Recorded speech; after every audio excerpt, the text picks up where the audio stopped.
quarterback. Oh, there's a goal. In this year's owners' meetings, not much has changed in the NFL landscape, but there were a few big decisions made.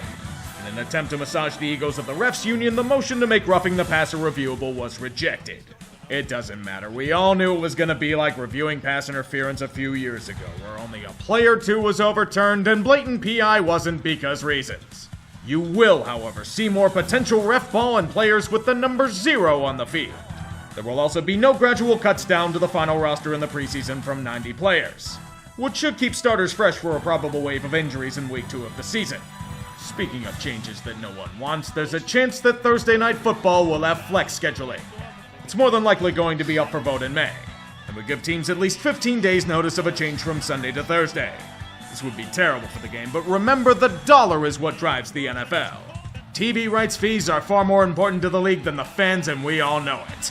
It'll probably be reality barring a miracle. On to the NFC's moves. The winds of change are blowing in Dallas. Or maybe that's just Jerry Jones pretending he can do it without Jimmy Johnson for the 30th year. Tony Pollard suffered a serious injury in the playoffs, but we all knew he was the best running back Dallas had. His punishment is the franchise tag. They also managed to keep a chunk of their free agents, including Donovan Wilson and Leighton Vander Esch, but you know Jerry loves his star power. Old or new, he will collect it. We start in Indianapolis, where a still very serviceable Stephon Gilmore is ripe for the taking. Next, Dallas can never have enough big-name wideouts, and they wanted Brandon Cooks' last trade deadline, so why not fulfill his wish? He's the constantly refurbished house held for a year and then sold on the market at a slight reduction. An NFL tradition. But all of this comes at a great cost. A moment of silence for Ezekiel Elliott. Final play, it looks like barring a penalty. Prescott over the middle of the turban, gets smoked right away, and that'll do it with the 49ers back to the championship game. New York had a big question to ask this offseason. What do they do with Danny and Saquon? Both have serious concerns in different ways, and they were going to demand a premium headed into next season. With Saquon, at least, you can just franchise tag him and punt the decision a year. But Daniel Jones? He's not good enough to have full confidence in, but he did just enough to have serious regret if you let him go. You're mostly paying him for the idea of being able to throw with good receivers. A dangerous game, especially for $40 million a season. Thank God only 2 of those years are guaranteed. Might as well get him some receivers to help. Darius Slayton and Sterling Shepard are back, but they need a dynamic, talented tight end that can catch. How about Darren Waller? He's an excellent option that can change the course of a game. Whenever he isn't in the shop for repairs. Otherwise, enjoy Paris Campbell as the speculative he might do better away from Indianapolis receiver. Not to mention Bobby Akereke and Raheem Nunez-Roches for the defense. Although we all know the real prize for Giants fans. Cutting Kenny Golladay. The end of an era indeed. This is why you have to make your chances count when you get to the final dance. Because there's a good chance you're going to lose a ton of depth when the show ends. To no one's surprise, the Eagles shed a lot of talent thanks to the Super Bowl tax and cap constraints. The question wasn't if they'd lose pieces, but how much. The likes of James Bradbury, Fletcher Cox, Boston Scott, and Brendan Graham are back, but cutting Darius Slay? Never mind, they brought him back at a reduced salary the same day. Well, the bleeding isn't as bad as we thought it'd be, and they did get cheaper options to replace the departed. Rashad Penny's really good when he can stay healthy. Not to mention Nicholas Morrow, Terrell Edmonds, and more for the defense. You could have done a lot worse if you're the Eagles. Now to see how much Jalen Hurts will want for his first big boy deal. Philly, be prepared to bleed government green. I'm merely waiting for Daniel Snyder to finally sell this dead franchise instead of being rightfully booted out 20 years ago. In the meantime, Washington, enjoy these improvements to the offensive line. Andrew Wiley and Nick Gates signed a big deal. Which is ironic since Gates is playing at the field that nearly ended his career. Fascinating. Same as throwing a shitload of money at Daron Payne. Quite rightfully, I'll add. It's a needed piece to add to another question. Do you throw money at Chase Young? He's really good when he's on the field. This year's gonna be a little weird for the Commies, as they picked up Jacoby Brissett but are looking to the future in Sam Howell at QB. Well, he was a projected top 5 pick the fall before his draft. Could do worse, I guess. It's better than dealing with another year of Carson Wentz. Dear Lord, what were they thinking when they traded for him last year? Chicago Bears had about 9 figures of salary cap space to play with this offseason. A new regime eager to make their mark after a successful Tank Bowl championship. They must rev up the money printers and spend to support a future full of hopefully not being dog shit. Look at the linebackers they signed in Tremaine Edmonds and TJ Edwards. Solid pieces paid handsomely.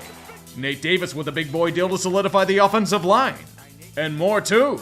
DeMarcus Walker, Travis Homer, Andrew Billings, and Big Bob Tonyan poached from Green Bay. But that's not the main story.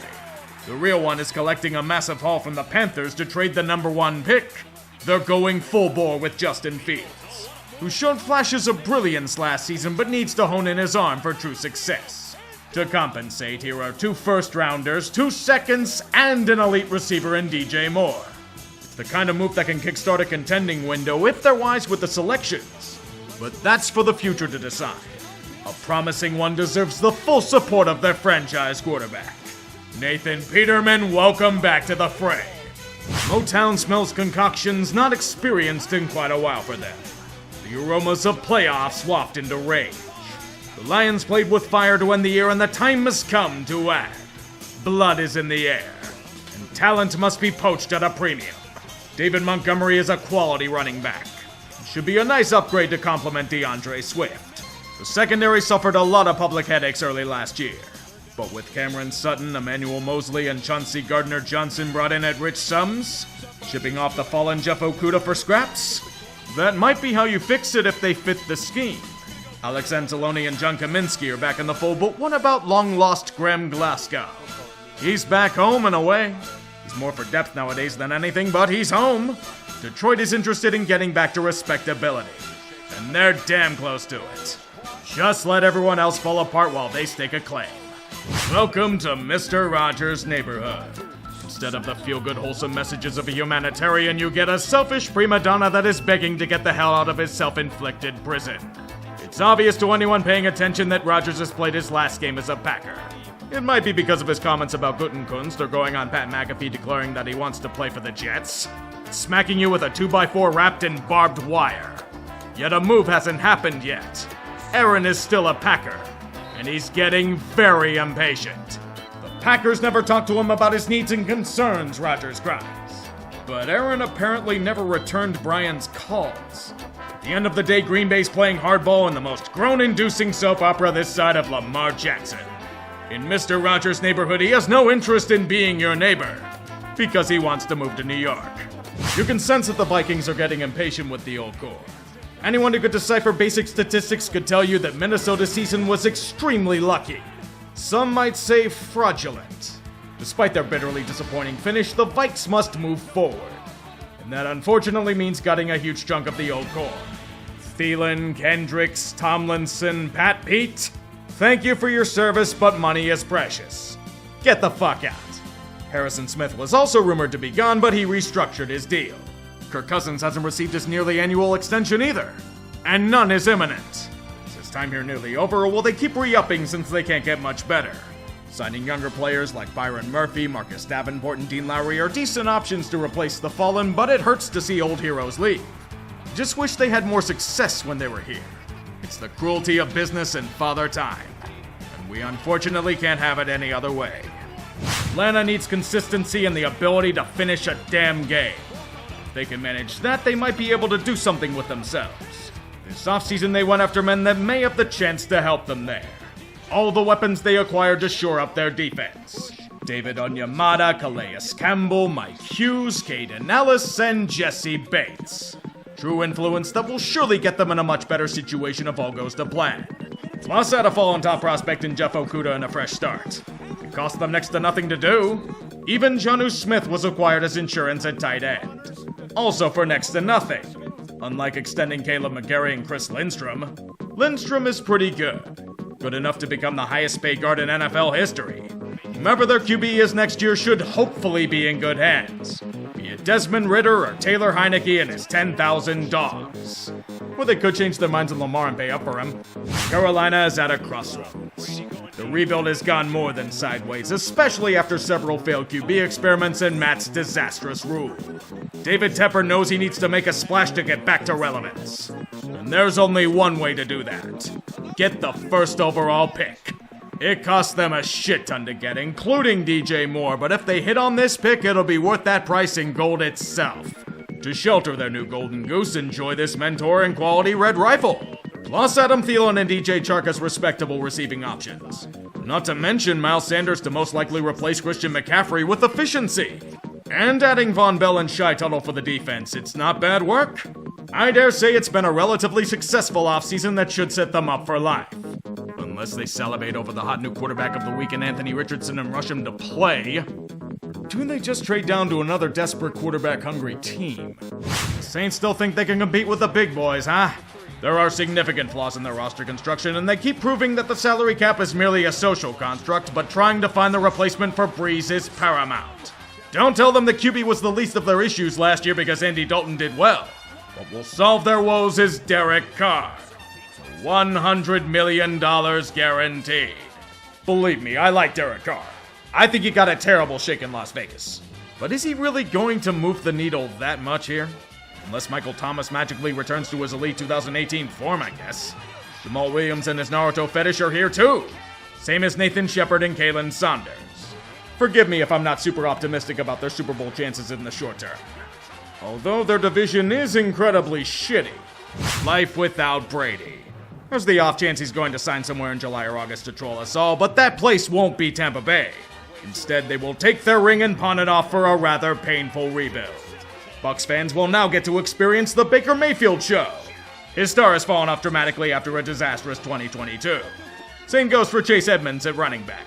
If there's any consolation, they did get Jamel Dean, Levante David, and Anthony Nelson extended, but if it's between the choice of Baker or Kyle Trask at QB, with how awful last year was, and with Devin White requesting a trade, it was nice knowing you. Tampa Bay can at least say they're doing significantly better than Arizona. Years of organizational fuck-ups have forced them kicking and screaming into an overhaul. A new GM and head coach at the helm. Praying that extending Kyler to that huge sum wasn't a gross mistake. DeAndre Hopkins is on his way out thanks to this. At least we believe. Arizona still thinks they can get at least a second for him. But considering his aging cap hit, plus what guys like Amari Cooper and Brandon Cooks got in return, probably not. We will merely enjoy this smattering of free agent acquisitions while we debate if they trade the third overall pick to a QB-hungry team for a haul of picks. They could get at least 2 firsts for it. It'll ease the pain of trading Nuke Hopkins for probable peanuts. And Buda Baker demanding a trade out of this shithole. Have fun! Oh, the Rams aren't just saying fuck them picks this time around. They're rebuilding. Shedding as many big pieces as they can to try and reload in the near future. Jalen Ramsey was one of the many prize acquisitions that got them to a championship, but he's declined from his peak. If you're telling me that Miami's willing to eat his entire cap hit for some level of compensation, then don't blink. Just get it done. Life's kinda tough when your top draft futures are property of the Lions and everyone of note got injured. Lick your wounds and try again. It's all you can do. Despite the skill throughout the roster, last year showed us that San Fran's still a piece or two away from finally ascending to the top of the mountain. It might help if they had a QB that didn't suffer serious injury, but there are other issues to fill. Interior defensive line is a big need this offseason. And when you need a piece that huge, you go for the best. Who's the best on the market this year? Javon Hargrave.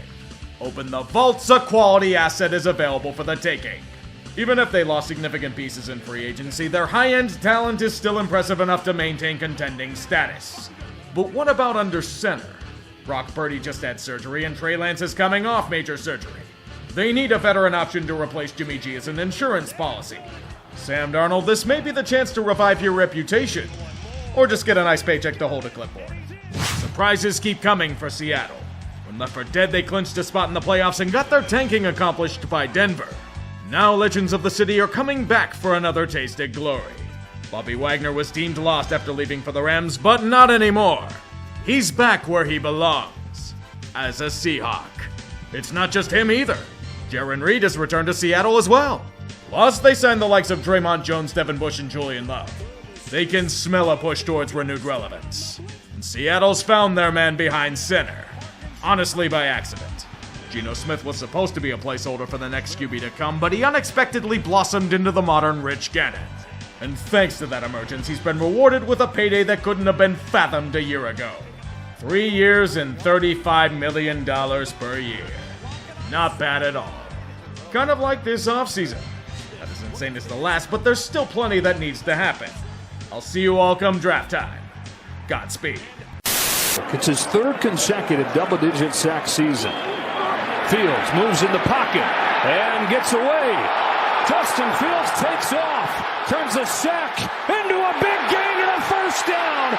Justin Fields, otherworldly, stays in, steps out at the 9.